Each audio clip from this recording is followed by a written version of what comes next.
ko ng floated channel, oh. Yung sobra dun sa isang room, nilagay ko dito. Bali ako na nag-install. Yan, oh. Yan.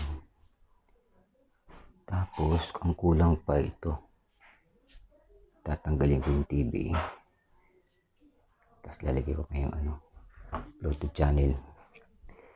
Ang ginawa ko dyan, bumili ako ng adhesive tape, double-sided tape, tapos ilagay mo sa likod. Tapos bumili ako nito, ito, yan, no more nails. Lalagay mo sa likod, pandikit siya. So didikit yung double adhesive. Tapos ito, ayan, yan. Pwede ng carpenter, pwede ng installer ng floated channel. Yan. Yung gilid pa dito.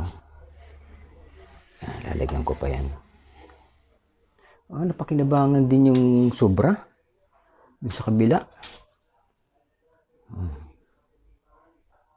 Napakinabangan din. Yan. Dito pa sa gilid, diretso pa yan. Tatanggalin itong itong LED. Yan. Yan, tatanggalin ko yan. Tapos ayusin ko pa. Ang oras na, mag-alaunan, paswan na. Kakain muna ako. Tapos kabit ko ulit. Yan, okay naman, tibay naman. Kailangan marunong ka lang magsukat, marunong bumasa ng metro. Kaya mo na mag-DIY.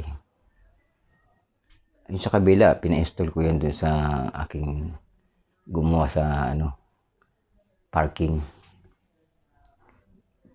Tinawad ko yun sa labor niya, kaya libre na yon. So ito ako na lang kabit na lang nito. May sobra pang kaunti doon. Mga maliit na lang ito, para hindi lang makita merong space pang puti. Yan. Yan. Mamaya gawin ko muna, kakain muna tayo.